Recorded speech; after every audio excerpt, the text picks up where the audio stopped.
Historical records show that people often called white slaves did exist, but in very different systems and scales than the transatlantic enslavement of Africans.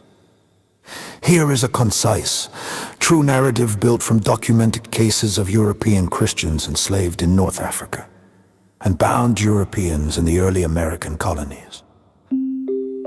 A European slave in Morocco. In 1760, 11-year-old Thomas Pellow, a Cornish boy sailing with his uncle, was captured when Barbary corsairs attacked their ship off the Atlantic coast. Corsairs operating from North African ports like Salé and Algiers routinely seized European ships and coastal villages, taking Christians as slaves to be sold in markets or kept by rulers. Pellow was marched in chains across harsh terrain to Morocco, then presented as a human gift to Sultan Moulay Ismail, whose court was infamous among Europeans for executions, floggings, and forced labor. Like thousands of other captives, he lived under constant threat of beatings, was forced into military service, and knew escape attempts could mean torture or death. Life under Barbary slavery. European captives in North Africa worked in several brutal roles, including rowing galleys or laboring in quarries and fortifications under guards' whips, building monumental projects for rulers, often chained at night to prevent escape, serving in palaces or households where sexual exploitation of both women and boys was reported in Christian accounts. Historians estimate that between 1530 and 1780, roughly 1 million to 125 million European Christians were enslaved by Barbary corsairs and their buyers, with many dying from disease, overwork, or abuse. High mortality meant slavers had to capture thousands of new victims each year just to maintain the captive population. Pellow spent about 23 years in bondage, fighting in the Sultan's wars and witnessing public executions, and mutilations used to terrorize both subjects and slaves. Even when some captives converted to Islam to improve their treatment, they could still be beaten, sold, or forced into dangerous labor. Escape and return to Europe.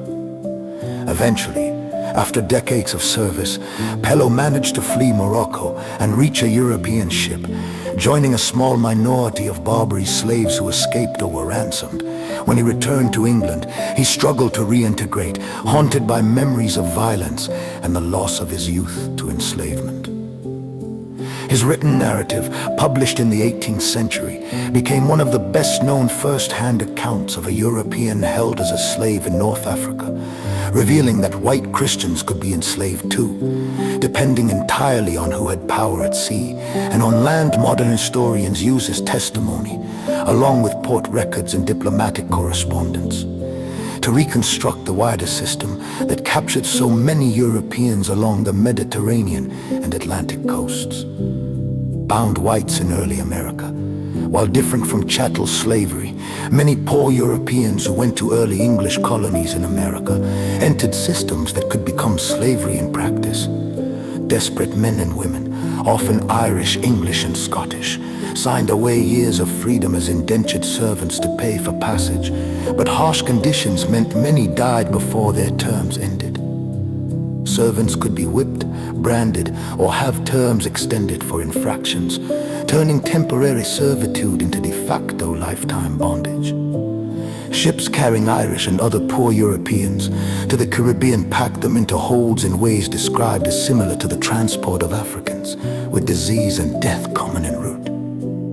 In colonies like Barbados and Virginia, some white women were forced into field labor, prostitution, or coerced breeding arrangements, their bodies and children treated as property by planters, although law increasingly distinguished these people from African chattel slaves.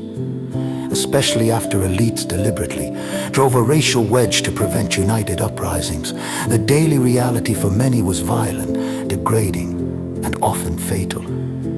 Why this history matters: documented cases such as Thomas Pellow's enslavement in Morocco and the brutal treatment of European indentured laborers show that systems of slavery and near-slavery crossed racial lines, depending on power, profit and law. At the same time, historians stress that these experiences, while horrific, did not reach the same racialized scale, longevity, or legal permanence as the transatlantic enslavement of Africans and their descendants in the Americas.